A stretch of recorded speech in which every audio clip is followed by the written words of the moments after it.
Breaking news, Iran আজকে এমন একটি চাল চাললো যেটা আমেরিকার সবচেয়ে বড় ভয় ছিল। বিশ্বের 20% তেল যে রাস্তা দিয়ে যাওয়া আসা করে, এটা এখন আমেরিকার জন্য বন্ধ, কিন্তু বাকি বিশ্বের জন্য খোলা। কেন ইরান এমন সিদ্ধান্ত নিল, আর এর ফলে আপনার পকেটে কতটা প্রভাব পড়তে পারে, আজকের ভিডিওতে সব আমি সহজভাবে বুঝিয়ে বলেছি। স্ট্রেইট অফ হরমুজ পৃথিবীর সবচেয়ে গুরুত্বপূর্ণ একটা তেলের রাস্তা।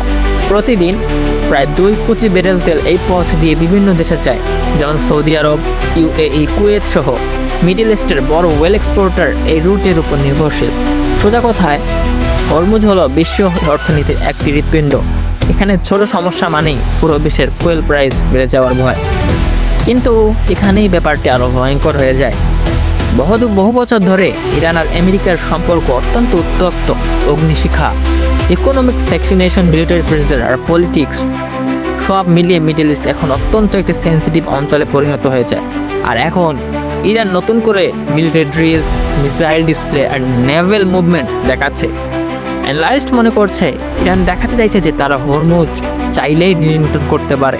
এটা তাদের সেকেন্ডের ব্যাপার। আর যদি সেটি সত্য হয়, তাহলে পুরো অয়েল মার্কেট কঁপে উঠতে পারে নিমেষের মধ্যেই।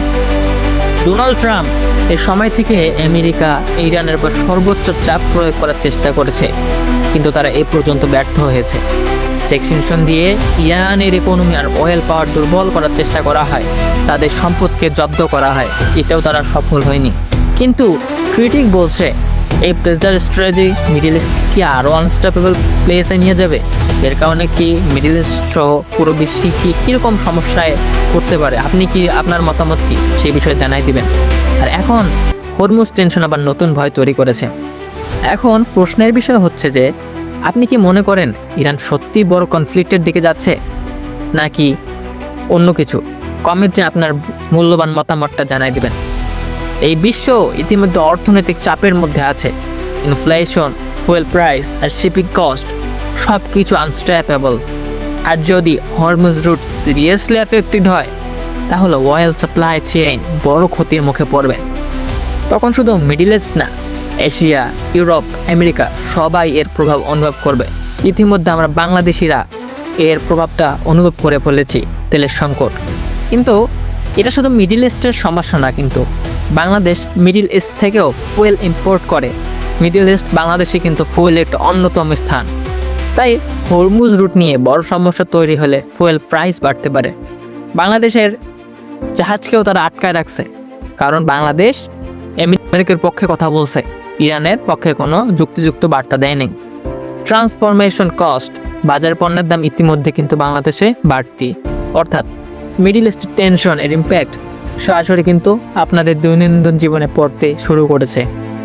এখন সবচেয়ে বড় প্রশ্ন, এটা কি শুধু প্রেসার ট্যাকটিক, নাকি শুধু অয়েল কনফ্লিক্টের শুরু? কারণ হিস্ট্রি দেখছি মিডল ইস্টের টেনশন এখন শুধু মিডল ইস্টে সীমাবদ্ধ থাকে না। আসলে এই সমস্যার সমাধান কোথায়, কবে এই সমস্যার সমাধান হবে, আসলে সেটা কারো জানা নেই। সুতরাং যদি ভিডিওটা ভালো লাগে তাহলে অবশ্যই সাবস্ক্রাইব করবেন এবং এই ধরনের নিয়মিত ভিডিও পেতে আমাদের চ্যানেলের সাথেই থাকবেন। ধন্যবাদ সবাইকে। আসসালামু আলাইকুম ওয়া রাহমাতুল্লাহ।